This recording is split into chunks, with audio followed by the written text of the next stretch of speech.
crumble away moment by moment and are replaced, and you scarcely give the matter a thought. So you are to some extent alive now in the midst of the death of yourself, alive despite and yet because of the multitudinous deaths and rebirths that occur within your body in physical terms. If the cells did not die and were not replenished, the physical image would not continue to exist. So now in the present, as you know it, your consciousness flickers about your ever-changing corporeal image. In many ways you can compare your consciousness as you know it now to a firefly, for while it seems to you that your consciousness is continuous, this is not so. It also flickers off and on, though it is never completely extinguished. Its focus is not nearly as constant as you suppose, however.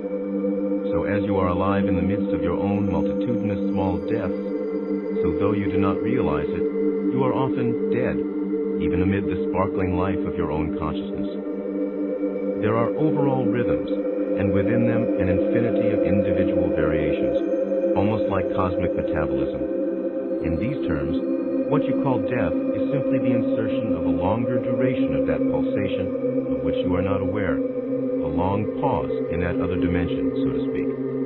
The death, say, of physical tissue is merely a part of the process of life as you know it in your system, a part of the process of becoming. And from those tissues, as you know, new life will spring. All through your lifetime, portions of your body die, and the body that you have now does not contain one particle of physical matter that it had, say, 10 years ago. This process, you see, continues so smoothly that you are not aware of it. The pulses mentioned earlier are so short in duration that your consciousness skips over them merrily, yet your physical perception cannot seem to bridge the gap when the longer rhythm of pulsation occurs. And so, this is the time that you perceive as death. What you want to know, therefore, is what happens when your consciousness is directed away from physical reality, and when momentarily it seems to have no image to wear. You will find yourself in another form, an image that will appear physical to you to a large degree, as long as you do not try to manipulate within the physical system with it. Then the differences between it and the physical body will become obvious. You will simply be learning to operate in a new environment in which different laws apply, and the laws are far less limiting than the physical ones with which you now operate. In other words, you must learn to understand and use new freedoms. Even these experiences will vary, however, and even this state is a state of becoming, for many will continue into other physical lives. Some will exist and develop their abilities in different systems of reality altogether, and so for a time will remain in this intermediary state. For those of you who are lazy, I can offer no hope. Death will not bring you an eternal resting place. You may rest, if this is your wish, for a while. Not only must you use your abilities after death, however, but you must face up to yourself for those that you did not use during your previous existence. Now, when I speak to you, I very seldom use such words as love. I do not tell you that a God is waiting for you on the other side of a golden door. I do not reassure you by telling you that when you are dead, God will be waiting for you in all His majestic mercy, and that will be the end of your responsibility. However, through traveling within yourselves, you will discover the unity of your consciousness with other consciousnesses. You will discover the multidimensional love and energy that gives consciousness to all things. This will not lead you to want to rest upon the proverbial blessed bosom. It will instead inspire you to take a better hand in the job of creation. That feeling of divine presence you will find indeed and feel indeed, for you will sense it behind the dance of the molecules and in yourselves and in your neighbors. You may or may not be greeted by friends or relatives immediately following death. This is a personal matter, as always. Overall, you may be far more interested in people that you have known in past lives than those close to you in the present one, for example. Your true feeling toward relatives who are also dead will be known to you and to them. There is no hypocrisy. You do not pretend to love a parent who did little to earn your respect or love. Telepathy operates without distortion in this after-death period, so you must deal with the true relationships that exist between yourself and all relatives and friends who await you. You may find that someone you considered merely an enemy actually deserve your love and respect, for example, and you will then treat him accordingly.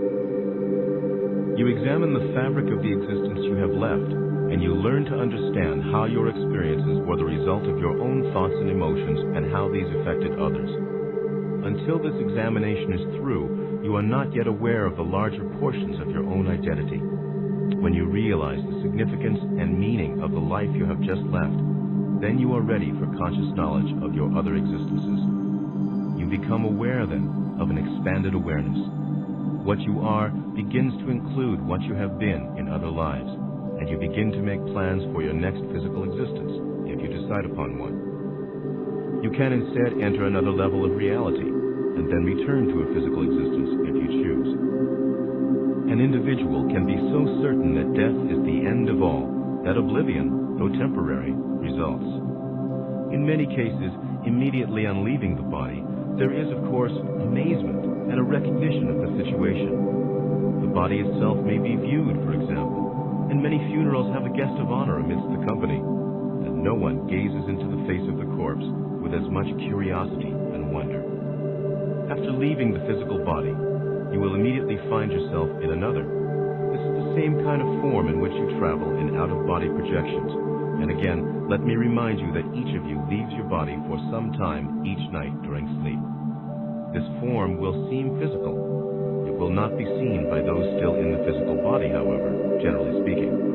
It can do anything that you do now in your dreams. Therefore, it flies, goes through solid objects, and is moved directly by your will, taking you, say, from one location to another. You cannot, as a rule, manipulate physical objects. This body is yours instantly, but it is not the only form that you will have. For that matter, this image is not a new one. It is interwound with your physical body now, but you do not perceive it. Following death, it will be the only body you are aware of for some time. After-death experiences will not seem so alien or incomprehensible if you realize that you encounter similar situations as a normal part of your present existence. In sleep and dream states, you are involved in the same dimension of existence in which you will have your after-death experiences. You do not remember the most important part of these nightly adventures, and so those you do recall seem bizarre or chaotic as a rule. The simple fact is that when you dream you are flying, you often are. In the dream state, you operate under the same conditions, more or less, that are native to a consciousness not focused in physical reality. Many of your experiences, therefore, are precisely those you may meet after death. You may speak with dead friends or relatives, revisit the past, greet old classmates, walk down the streets that existed 50 years earlier in physical time, travel through space without taking any physical time to do so, be met by guides, be instructed, teach others, perform meaningful work, solve problems, hallucinate.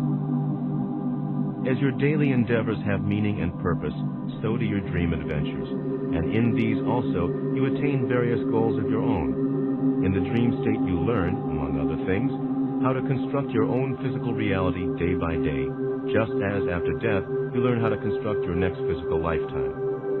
After-death environments exist all about you now, period.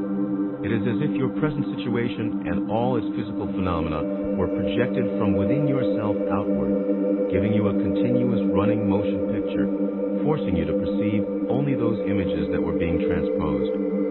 These seem so real that you find yourself in a position of reacting to them constantly. They serve to mask other quite valid realities that exist at the same time, however. It is actually from these other realities that you gain the power and the knowledge to operate the material projections. You can set the machine on idle, so to speak, stop the apparent motion, and turn your attention to these realities. In many ways, then, you are dead now, and as dead as you will ever be. While you go about your daily chores and endeavors, beneath normal waking consciousness, you are constantly focused in other realities also, reacting to stimuli of which your physical conscious self is not aware, perceiving conditions through the inner senses, and experiencing events that are not even registered within the physical brain. After death, you are simply aware of these dimensions of activity that you now ignore. Now, physical existence predominates. Then, it will not. nor, however, will it be lost to you. Your memories, for example, will be retained. You will simply step out of a particular framework of reference. If you want to know what death is like, then become aware of your own consciousness as it is divorced from physical activities. You will find that it is highly active. With practice, you will discover that your normal waking consciousness is highly limited, and that what you thought of once as death conditions seem much more like life conditions. In the same way, in the midst of life, you dwell with so-called ghosts and apparitions, and for that matter, you yourselves appear as apparitions to others. There are obviously as many kinds of ghosts and apparitions as there are people. They are as alert or as unalert to their situation as you are to your own.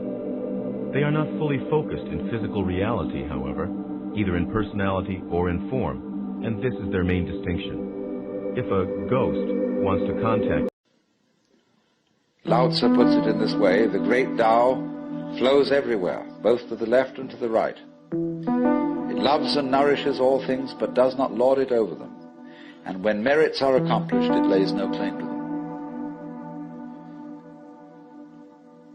The more, therefore, you relinquish power, trust others, the more powerful you become. But in such a way that instead of having to lie awake nights controlling everything, you do it beautifully by trusting the job to everyone else. And they carry it on for you. So you can go to sleep at night, trust your nervous system to wake you up in the morning. You can even tell it, I want to wake up at 6 o'clock, and it'll wake you up just like an alarm clock. This seems a sort of paradox to say this, but the principle of unity, of coming to a sense of oneness with the whole of the rest of the universe, is not to try to obtain power over the rest of the universe. That will only disturb it and antagonize it and make it seem less one with you than ever. The way to become one with the universe is to trust it as another, as you would another, and say, let's see what you're going to do. But in doing that, you see, in saying that to everything else that you have been taught to think is not you, you are also saying it to yourself.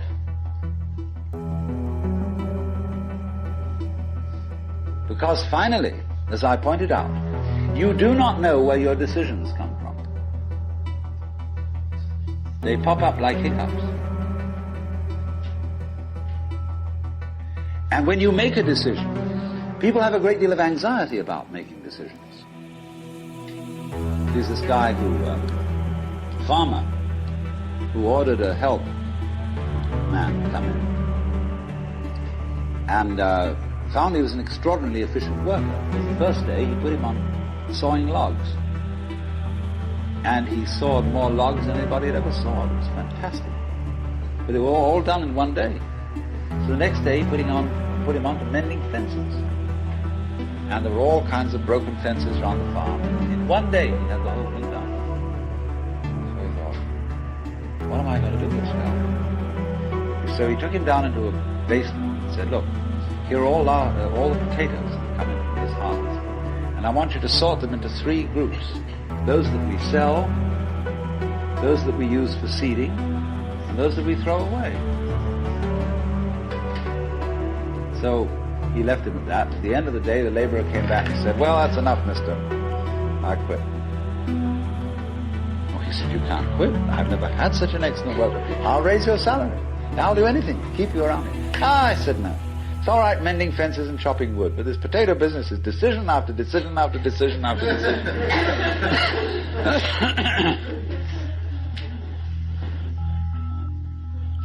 So when we decide, we're always worrying, did I think this over long enough? Did I take enough data into consideration? And if you think it through, you find you never could take enough data into consideration. The data for a decision in any given situation is infinite. So what you do is, you go through the motions of thinking out what you will do about this. And then when the time comes to act, you make a snap judgment.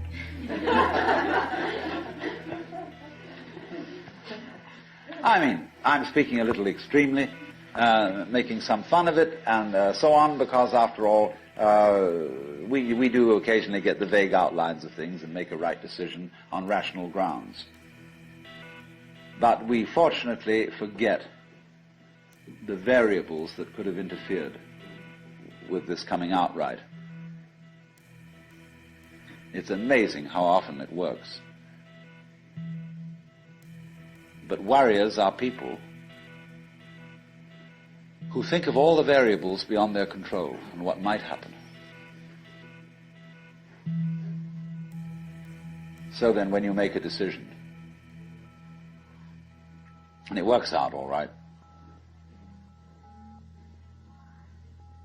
I think very little of it has much to do with your conscious intent and control.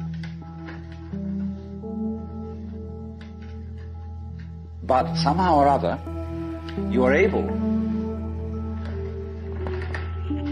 to decide and control things more harmoniously if you delegate authority.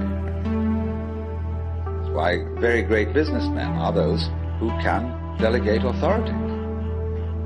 Trust others to work for them. Because those are people developing businesses on the same basic structure that is fundamental to a living organism.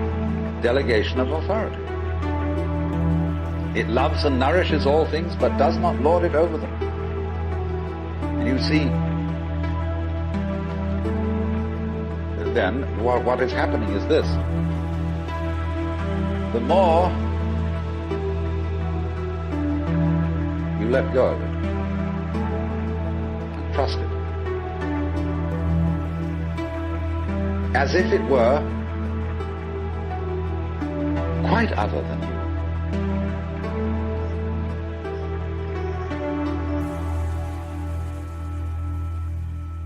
The more you realize the inseparable identity of self and other.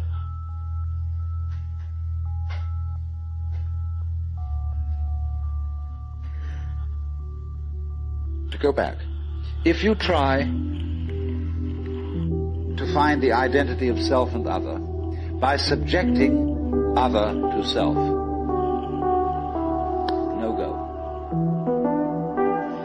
If, on the other hand, you find it through giving self, that is control, over to other, and trusting that, you may make a mistake.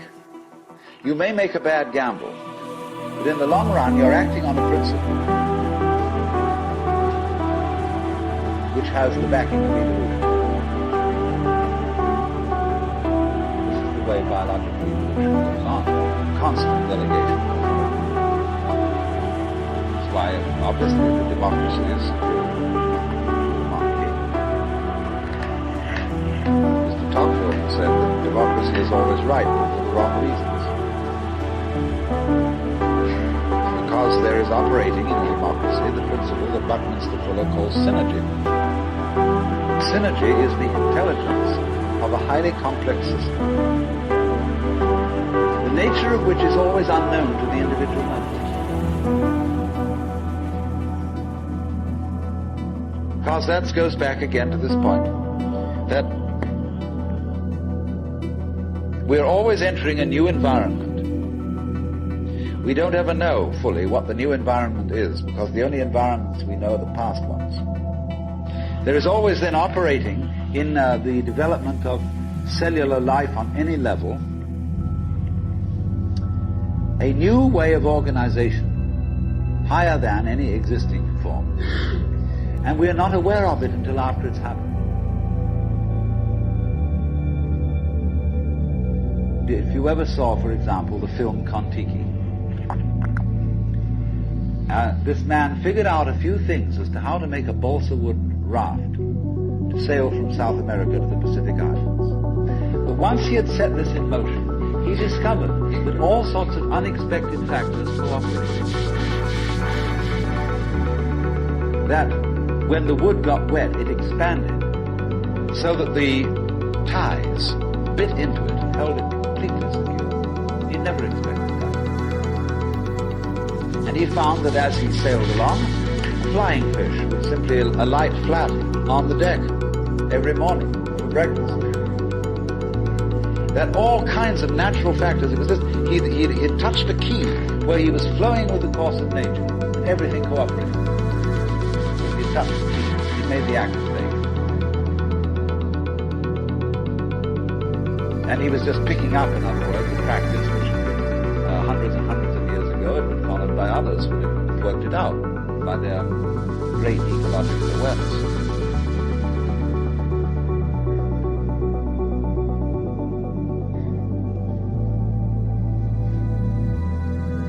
So we do come out of this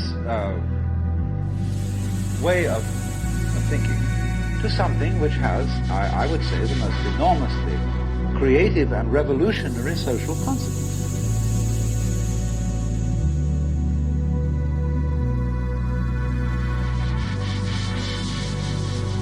That it has become not virtuous, not self-sacrificing, not anything like that. It has become the hardest practical politics to let go control to others, to give up trying to dominate them.